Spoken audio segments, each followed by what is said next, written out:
अगर आपको ये लगता है कि मार्केट ऊपर जाने वाला है तो आप इस केस में क्या करते हैं, एक कॉल ऑप्शन को बाई करते हैं, राइट। लेकिन अगर आप एक कॉल ऑप्शन को बाई करने जाएंगे तो आपको वहां पे बहुत सारे ऑप्शंस दिखेंगे।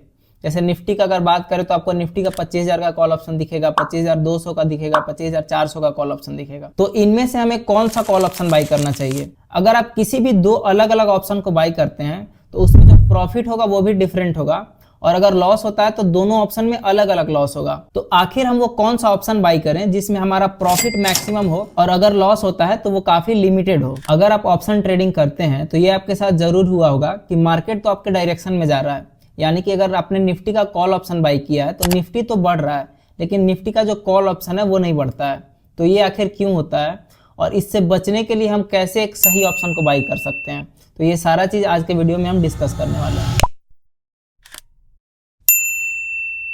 तो बेसिकली ऑप्शंस को हम तीन कैटेगरी में डिवाइड कर सकते हैं, जो कि होता है at the money options, in the money options और out of the money options, और इसे हम शॉर्ट में एटीएम, ओटीएम और आईटीएम भी कहते हैं। तो आज का जो हमारा डिस्कशन है उसमें हम इन तीनों ऑप्शंस को समझने वाले हैं और साथ में हम ये देखेंगे कि मार्केट के बदलते सिनेरियो के हिसाब से इन तीनों में से कौन सा ऑप्शन बाई करना सही रहता है। तो यहाँ पे हम एक एग्जाम्पल लेते हैं और ये एज्यूम करते हैं कि जो निफ्टी का करंट मार्केट प्राइस है वो 25,000 है और आपका टेक्निकल एनालिसिस ये कहता है कि मार्केट ऊपर जाने वाला है। तो ये मान लेते हैं कि आप 25,000 के ही स्ट्राइक प्राइस के कॉल ऑप्शन को बाई कर लेते हैं। अब आपको मैं ये बता दूं कि स्ट्राइक प्राइस वो प्राइस है जिसका आप कॉल ऑप्शन या पुट ऑप्शन बाई करते हैं। तो जैसे आप निफ्टी का 25,000 का कॉल ऑप्शन बाई करते हैं तो 25,000 यहाँ पे स्ट्राइक प्राइस हो जाता है, और वही मान लेते हैं कि आप निफ्टी का 25,500 का कॉल ऑप्शन बाई करते हैं तो उस केस में 25,500 स्ट्राइक प्राइस हो जाता है। तो अगर आपको डिटेल में ये जानना है कि स्ट्राइक प्राइस क्या होता है, कॉल ऑप्शंस और पुट ऑप्शंस क्या होते हैं, तो उस पर हम ऑलरेडी एक डिटेल्ड वीडियो बना चुके हैं, तो आई बटन से जाके उसे आप देख सकते हैं। और इस वीडियो के लिए जितना भी इंफॉर्मेशन रिक्वायर्ड था स्ट्राइक प्राइस का वो मैंने आपको ऑलरेडी शेयर कर दिया है। तो आइए अब हम उसी एग्जाम्पल पे वापस आते हैं जहां निफ्टी का करंट मार्केट प्राइस 25,000 था और हमने 25,000 का ही कॉल ऑप्शन बाई कर रखा था।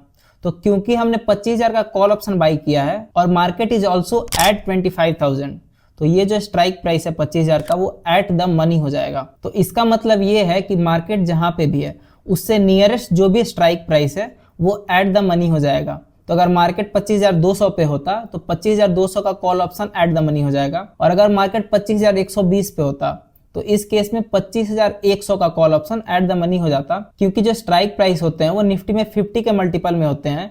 तो 25,120 से जो नियरेस्ट स्ट्राइक प्राइस है वो 25,100 का ही है, तो यहाँ पे ये एट द मनी ऑप्शन हो जाएगा। अब 25,000 के ऊपर वाले सारे call option out of the money हो जाएंगे।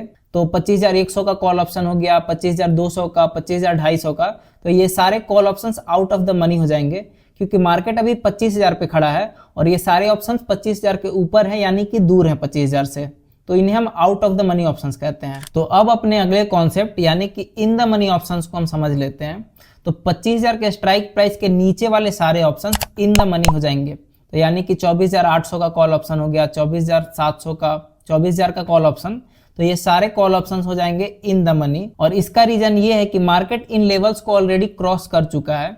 तो 24,000 का अगर हम कॉल ऑप्शन बाई करते हैं और मार्केट अभी 25,000 पे है तो मार्केट ऑलरेडी 1000 पॉइंट ऊपर है हमारे स्ट्राइक प्राइस से, तो ये एक इन द मनी का केस हो जाएगा। तो अब इन तीनों ऑप्शंस को, यानी कि एट द मनी ऑप्शन हो गया, out of the money option हो गया और इन द मनी ऑप्शन हो गया, इनको हम अगले कुछ सेकंड में समराइज कर लेते हैं।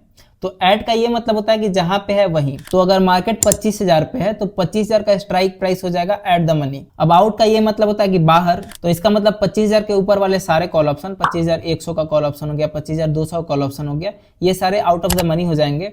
और इनका मतलब होता है अंदर, तो 25,000 के अंदर वाले सारे कॉल ऑप्शंस यानी कि 24,900 का, 24,800 का, ये सारे इन द मनी हो जाएंगे। तो आई होप यहाँ पे आपको ये क्लियर हो गया होगा। तो हमने अभी जो भी डिस्कस किया है वो कॉल ऑप्शन के रेस्पेक्ट में है, और पुट ऑप्शन के रेस्पेक्ट में अगर हम देखेंगे तो ये कॉन्सेप्ट थोड़े चेंज हो जाते हैं। तो वीडियो में थोड़ा आगे हम उसे भी डिस्कस कर लेंगे। देखिए ये सारे जो टॉपिक्स हैं वो ऑप्शन ट्रेडिंग के लिए काफी इंपॉर्टेंट है और इसीलिए मैं इन्हें बिल्कुल आराम से आपको समझा रहा हूँ, और उम्मीद यही कर रहा हूँ कि आप कॉपी पेन लेके और इसका नोट्स बना रहे होंगे और साथ साथ इसे समझ भी रहे होंगे। और यहाँ पे हमारा एम ये नहीं है कि इस वीडियो को जल्दी से जल्दी खत्म कर दिया जाए, बल्कि ये है कि अगर आप अपना टाइम इन्वेस्ट कर रहे हैं तो इसके बदले आपको ज्यादा से ज्यादा वैल्यू मिल सके। तो आइए अब हम पुट ऑप्शन के रेस्पेक्ट में at the money option, in the money option और out of the money option क्या होता है उसे समझ लेते हैं। और इसे समझने के बाद हम वीडियो के सबसे इंपॉर्टेंट पार्ट की तरफ बढ़ेंगे, जहां पे हम इन सारे कॉन्सेप्ट्स का यूज करके और एक सही स्ट्राइक प्राइस को सिलेक्ट करना सीखेंगे और हम प्रैक्टिकली ये देखेंगे कि किस मार्केट सिनेरियो में हमें कौन सा ऑप्शन बाई करना है। कॉल और पुट दोनों ऑप्शंस के रिस्पेक्ट में एट द मनी का कॉन्सेप्ट सेम ही रहता है, क्योंकि एट द मनी का यही मतलब है कि मार्केट जहां पे है वहीं पे। तो अगर मार्केट 25,000 पे है तो 25,000 का put option eight the money हो जाएगा। अब 25,000 के ऊपर वाले सारे स्ट्राइक प्राइस यानी 25,100 का पुट हो गया, 25,200 का पुट हो गया, ये सारे इन द मनी हो जाएंगे। हमने कॉल ऑप्शन में ये देखा था कि ये सारे strike price out of the money थे, क्योंकि मार्केट उन लेवल से दूर था, मार्केट वहां तक गया नहीं था। बट अगर हम पुट के रेस्पेक्ट में देखें तो जो 25,200 का पुट खरीद रहा है वो ये कह रहा है कि मार्केट 25,200 से नीचे रहे, और मार्केट यहाँ पे ऑलरेडी 25,200 के नीचे ही है, यानी कि 25,000 पे है। तो इस केस में 25,000 के ऊपर वाले सारे strike price in the money हो जाएंगे, और 25,000 के नीचे वाले सारे स्ट्राइक प्राइस यानी कि 24,900 का पुट, 24,850 का पुट, 24,800 का पुट, ये सारे आउट ऑफ द मनी हो जाएंगे। इसका रीजन ये है कि अगर कोई 24,800 का पुट ऑप्शन खरीदता है तो वो ये कहता है कि मार्केट 24,800 के नीचे रहे, लेकिन मार्केट अभी 24,800 से दूर है, 25,000 पे है, अभी उसके डायरेक्शन में नहीं गया है, मार्केट 200 पॉइंट अभी दूर है। तो उस केस में जब मार्केट आपके स्ट्राइक प्राइस से दूर होता है, आपके डायरेक्शन में नहीं होता है बल्कि आपके अपोजिट डायरेक्शन में होता है, तो वो strike price out of the money strike price हो जाता है। तो 25,000 के नीचे वाले सारे स्ट्राइक प्राइस यानी कि 24,500 का पुट हो गया, 24,000 का पुट हो गया, ये सारे हो जाएंगे आउट ऑफ द मनी। तो चलिए यहाँ पे एक छोटा सा असाइनमेंट करते हैं, जिससे मुझे ये पता लगेगा कि आपको वीडियो से कुछ वैल्यू मिल भी रहा है या नहीं मिल रहा है। तो आप वीडियो को पॉज कीजिए और हमें ये बताइए, अभी पॉज नहीं करना है, पहले क्वेश्चन सुनना है उसके बाद पॉज करना है। तो क्वेश्चन ये है कि आपको ये बताना है कि 24,900 का पुट ऑप्शन, 25,100 का पुट ऑप्शन और 24,800 का कॉल ऑप्शन और 25,200 का कॉल ऑप्शन, ये चारों ऑप्शंस एट द मनी है, इन द मनी है, आउट ऑफ द मनी है, क्या है। और हमारा अजम्पशन वही है कि निफ्टी 25,000 पे है। तो आप कमेंट सेक्शन में ऐसे लिख सकते हैं कि 1 का आंसर ATM, 2 का आंसर OTM, जो भी आपको लगता है, तो 1 2 3 4 करके उसका आप आंसर कर सकते हैं।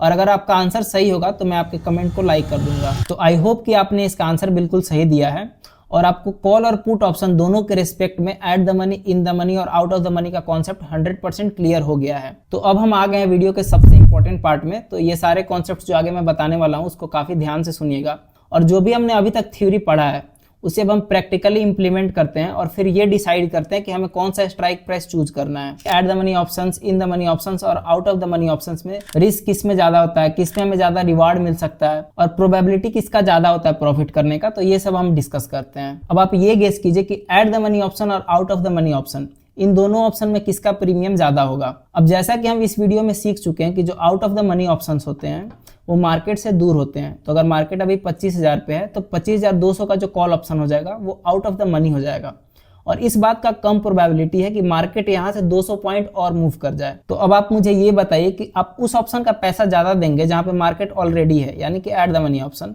या फिर उस ऑप्शन का पैसा ज्यादा देंगे जो मार्केट से अभी दूर है और मार्केट को अभी और मूव करना पड़ेगा 200 पॉइंट वहां तक जाने के लिए। तो ये तो ऑब्वियस है कि आप एट द मनी ऑप्शन का ज्यादा पैसा देंगे compare to out of the money. तो जो एट द मनी ऑप्शंस के प्रीमियम होते हैं वो महंगे होते हैं compare to out of the money options. तो अगर हम इसी कॉन्सेप्ट को आगे एक्सटेंड करते हैं तो जो इन द मनी ऑप्शन का प्रीमियम है वो आउट ऑफ द मनी और एट द मनी इन दोनों ऑप्शन से ज्यादा महंगा हो जाएगा, क्योंकि जो इन द मनी ऑप्शंस होते हैं उनके डायरेक्शन में मार्केट ऑलरेडी मूव कर चुका होता है। तो अगर 24,800 का कॉल ऑप्शन आप बाई करते हैं और मार्केट 25,000 पे है तो 200 पॉइंट तो ऑलरेडी मूव कर चुका है मार्केट आपके डायरेक्शन में। तो इसी कारण से इन द मनी का प्रीमियम सबसे महंगा हो जाता है। तो in short out of the money option सबसे सस्ता, एट द मनी ऑप्शन बीच बीच वाला है यानी कि मीडियम प्राइस है इसका, और इन द मनी ऑप्शन सबसे महंगा। अब अगर आप एक निफ्टी का इन द मनी ऑप्शन बाई करते हैं जिसका प्राइस मान लेते हैं कि 300 रुपया है, और क्योंकि निफ्टी का जो लॉट साइज है आज के दिन वो 25 है, तो आपको इसके लिए 300 इंटू 25 यानी कि 7,500 रुपये देने होंगे। और वहीं आप एक eight the money option by करते हैं और उसका प्राइस मान लेते हैं 150 रुपया है, तो 150 इंटू 25 जो लॉट साइज है, तो यहाँ पे आपको देना पड़ेगा 3750 रुपया। और वहीं अगर आप एक out of the money option by करते हैं जिसका प्राइस 50 रुपये के आसपास है, तो उस केस में आपको सिर्फ और सिर्फ 1250 रुपया देना है। और अगर आप far out of the money चले जाते हैं यानी कि 25,000 रुपये मार्केट आप 26,000 का कॉल खरीदने चले जाते हैं, तो उसका प्राइस मुश्किल से 3-4 रुपये होगा। तो आप 100 रुपये में एक लॉट बाई कर सकते हैं। और क्योंकि OTM ऑप्शंस इतने सस्ते होते हैं तो लोगों का काफी इंटरेस्ट होता है इसे बाई करने के लिए, क्योंकि हम कम पैसे में बड़ी क्वांटिटी बाई कर सकते हैं। बट लोग ये नहीं समझते हैं कि OTM ऑप्शंस में थीटा डीके काफी तेजी से होता है। अब थीटा डीके ये होता है कि टाइम के साथ साथ जो हमारे ऑप्शन होता है उसका वैल्यू घटते जाता है। और अगर आपको इसे डिटेल में जानना है तो हमारा अगला वीडियो डेडिकेटेड ऑप्शन ग्रीक्स पे ही होने वाला है, तो मेक श्योर कि आप सब्सक्राइब कर लीजिए ताकि वो वीडियो मिस ना हो जाए। तो वीडियो के स्टार्टिंग में मैंने आपसे ये बोला था कि कभी कभी ऐसा होता है कि मार्केट हमारे डायरेक्शन में जाता है और फिर भी हमें लॉस होता है। तो आइए अब ये डिस्कस कर लेते हैं कि ऐसा क्यों होता है। तो अगर आप एक ओटीएम ऑप्शन बाई कर लेते हैं, जैसे कि आप 25,200 का कॉल ऑप्शन बाई कर लेते हैं और मार्केट अभी 25,000 पे है, और हम ये एज्यूम कर लेंगे कि 25,200 का जो कॉल ऑप्शन है वो 50 रुपए का है, तो इसे बाई करने के लिए आप टोटल 50 इंटू लॉट साइज यानी कि 25, तो टोटल 1250 रुपए का पेमेंट कर देते हैं। और एक्सपायरी के दिन मार्केट 25,000 से ऊपर तो जाता है और 25,100 पे एक्सपायर हो जाता है, तो उस केस में आपका ऑप्शन 0 हो जाएगा, क्योंकि मार्केट अभी 25,200 के नीचे ही है और आपको यहाँ पे पूरा 1250 रुपए का लॉस हो जाएगा। तो इससे हम ये समझ सकते हैं कि मार्केट हमारे डायरेक्शन में तो गया, लेकिन हमने एक गलत ऑप्शन बाई कर रखा था और उसके कारण हमारा लॉस हो गया। तो अब हम ये देख लेते हैं कि एटीएम, ओटीएम और आईटीएम ऑप्शन में रिस्क कितना होता है और रिवार्ड कितना होता है। तो जैसा कि हम समझ चुके हैं कि एक इन द मनी ऑप्शन का प्रीमियम हाई होता है और एट द मनी का मॉडरेट होता है और आउट ऑफ द मनी का लो होता है। तो चूंकि हम इन द मनी ऑप्शन को खरीदने के लिए एक बड़े अमाउंट का पेमेंट करते हैं, तो इसमें हमारा रिस्क भी ज्यादा होता है, क्योंकि अगर मार्केट हमारे अपोजिट डायरेक्शन में जाता है तो हम एक बड़ा अमाउंट लूज कर सकते हैं। तो अगर हम एक एटीएम ऑप्शन की बात करें तो उसे खरीदने के लिए हम एक मॉडरेट पेमेंट करते हैं, ना बहुत बड़ा पेमेंट करते हैं ना बहुत छोटा करते हैं, तो उसमें हमारा रिस्क भी मॉडरेट होता है। ज्यादा से ज्यादा हम उस मॉडरेट पेमेंट को ही लूज कर सकते हैं। और अगर ओटीएम ऑप्शन की बात करें तो उसे खरीदने के लिए हमने कितना पैसा दिया था, 1250 रुपए, तो ज्यादा से ज्यादा हमें 1250 रुपए का ही लॉस हो सकता है, तो इसीलिए उसमें रिस्क भी काफी कम होता है। तो अब हम ये देख लेते हैं कि हम आखिर ऑप्शंस को खरीद के कितना पैसा कमा सकते हैं, यानी कि हमारा रिवॉर्ड कितना हो सकता है। तो अगर मार्केट हमारे डायरेक्शन में जाता है तो जो इन द मनी का प्रीमियम होता है वो सबसे ज्यादा बढ़ता है, और कितना बढ़ता है इसे जानना है तो फिर आपको ऑप्शन ग्रीक को समझना पड़ेगा, और हमारा अगला वीडियो उसी टॉपिक पे होने वाला है। बट अभी के लिए हम ये मान लेंगे कि इन द मनी का जो ऑप्शन होता है वो सबसे ज्यादा बढ़ता है, तो इसमें हमारा रिवार्ड भी हाई हो जाता है। और वहीं अगर बात करें हम एट द मनी ऑप्शंस की, तो उसका जो प्रीमियम बढ़ता है वो तो इन द मनी से थोड़ा कम बढ़ता है, लेकिन out of the money option से ज्यादा बढ़ता है, तो उसका रिवार्ड मॉडरेट हो जाएगा। और अगर हम बात करें out of the money options की, तो उस केस में हमारा प्रीमियम काफी धीरे धीरे बढ़ता है, तो हमारा रिवार्ड भी काफी लो हो जाता है। तो मुझे उम्मीद है कि आपको प्रीमियम, रिस्क, रिवार्ड ये सब at the money, in the money और out of the money options के लिए कितने होते हैं ये समझ में आ चुका होगा। अब याद कीजिए कि वीडियो के शुरू में हमने एक क्वेश्चन पूछा था कि आखिर हमें कौन सा ऑप्शन बाई करना चाहिए, और ये क्वेश्चन का आंसर हमें अभी तक नहीं मिला है। तो आइए इसे भी डिस्कस कर लेते हैं। अगर आपको ये लगता है कि मार्केट में एक बड़ा मूव आने वाला है, तो उस केस में हमें एक ओटीएम ऑप्शन को बाई करना चाहिए, क्योंकि जो ओटीएम ऑप्शन होता है वो धीरे धीरे इन द मनी में कन्वर्ट हो जाएगा और प्रॉफिट भी बड़ा होगा। या फिर मार्केट में आप बहुत कम रिस्क लेना चाहते हैं, जैसे कि इलेक्शन का टाइम होता है, तो उस समय चांसेस रहता है कि मार्केट ऊपर भी जा सकता है और नीचे भी जा सकता है, तो इस केस में हम चाहते हैं कि हमारा रिस्क कम से कम हो, तो इस केस में हमें slightly out of the money options को बाई करना चाहिए। मैं तो ये रिकमेंड करूंगा कि अगर आप एक बिगिनर हैं तो इन सारे केसेस में, जैसे कि इलेक्शन हो या फिर बजट हो, तो इस टाइम पे आप ट्रेडिंग को अवॉइड ही करें तो वो ज्यादा बेटर रहेगा। बट अगर आप फिर भी करना चाहते हैं तो आपको ओटीएम ऑप्शंस को प्रेफरेंस देना चाहिए। अब अगर आप मार्केट में एक छोटा मूव एक्सपेक्ट कर रहे हैं, जैसे कि मार्केट 25,000 पे और आप 50-60 पॉइंट का मूव एक्सपेक्ट कर रहे हैं, तो अगर आप इस केस में एटीएम और ओटीएम ऑप्शन बाई करते हैं तो इसमें आपका प्रॉफिट काफी छोटा होगा, और अगर आप एक इन द मनी ऑप्शन को बाई करेंगे तो आपका प्रॉफिट ठीक ठाक होगा इस केस में। तो इसीलिए अगर मार्केट में छोटा मूव एक्सपेक्टेड हो तो आप इन द मनी ऑप्शन को बाई कीजिए। तो अगर आपको इतना दिमाग नहीं लगाना है तो मैं अपना पर्सनल तरीका आपको बताता हूँ। जनरली मैं एट द मनी या फिर slightly in the money options को ही बाई करता हूँ। तो मार्केट अगर 25,000 पे है तो इस केस में 25,000 का कॉल या फिर 24,900 का कॉल बाई कर सकते हैं। और अगर मुझे पुट बाई करना होता तो जनरली वही एट द मनी या फिर स्लाइटली इन द मनी का ही पुट बाई करता हूँ। तो अगर मार्केट 25,000 पे है तो 25,000 का पुट या फिर 24,900 का पुट। इसमें हमारा फायदा ये होता है कि हमारा रिस्क रिवार्ड भी काफी सही बैठता है, यानी कि रिस्क भी हमारा मॉडरेट रहता है और रिवार्ड भी मॉडरेट रहता है, और साथ में इन स्ट्राइक प्राइसेस पे लिक्विडिटी भी काफी अच्छी रहती है। तो आई होप कि ये इंपॉर्टेंट कॉन्सेप्ट आपको समझ में आ गया होगा और इस वीडियो से कुछ ना कुछ नया सीखने के लिए जरूर मिला होगा। अगर वीडियो पसंद आया तो वीडियो को लाइक कर दीजिए। हम अपने अगले वीडियो में ऑप्शन ग्रीक्स को डिस्कस करने वाले हैं, और अगर आप एक ऑप्शन ट्रेडर हैं या फिर ऑप्शन ट्रेडिंग करना चाहते हैं और आपको ऑप्शन ग्रीक्स ही नहीं पता है तो आपके लिए मार्केट से पैसा बनाना काफी मुश्किल हो सकता है। तो आप नेक्स्ट वीडियो जरूर देखिएगा जहां पे ऑप्शन ग्रीक्स को मैं काफी सिंपल भाषा में समझाने वाला हूं, और कहीं आपसे वो वीडियो मिस ना हो जाए तो उसके लिए आप चैनल को सब्सक्राइब कर दीजिए। तो मिलते हैं अगले वीडियो में, तब तक के लिए सेफ ट्रेडिंग।